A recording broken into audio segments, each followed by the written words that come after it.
Power అనేటటువంటి దానికి అలవాటు పడ్డాడు, ఆ పవర్ని వదులుకోవడానికి సిద్ధపడ్డాడు.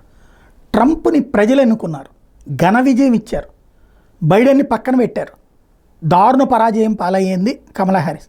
కానీ ఈ బైడెన్ని నడిపేటటువంటి సోరోస్ వ్యవస్థ ఏదైతే ఉందో, ఓపెన్ సొసైటీ బ్యాచ్ ఏదైతే ఉందో, వీళ్ళు చాలా క్రిమినల్ మైండ్ సెట్ కలిగిన వాళ్ళు. బైడెన్ అనేవాడు ఎప్పుడో బుర్ర పని చేయట్లేదు, వాడి ప్లేస్లో వీళ్ళే ప్రభుత్వాన్ని నడుపుతున్నారు.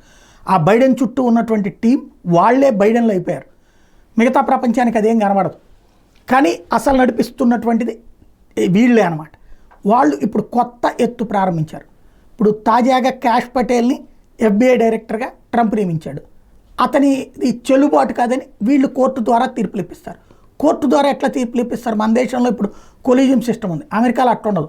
సెనేటర్ అనేటటువంటి వాళ్ళు ఒక జడ్జిని సిఫార్సు చేస్తారు, దాన్ని రాష్ట్రపతి ఆమోదిస్తాడు. రాష్ట్రపతి అంటే ఎవరు?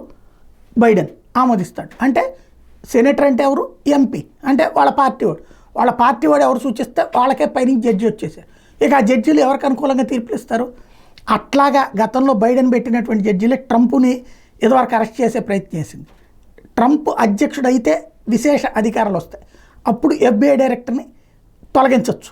అది కూడా విచక్షణాధికారాలు వాడాలి. ఇప్పుడున్నటువంటి అతనికి 10 సంవత్సరాల టైం ఉంటుంది, అందులో 4 ఏళ్ళు అయ్యింది బైడెన్ ఉన్నప్పుడు వచ్చినటువంటి FBI చీఫ్. కాబట్టి ఇంకా 6 ఏళ్ళు ఉన్నోడిని ట్రంప్ బీకేయాలి.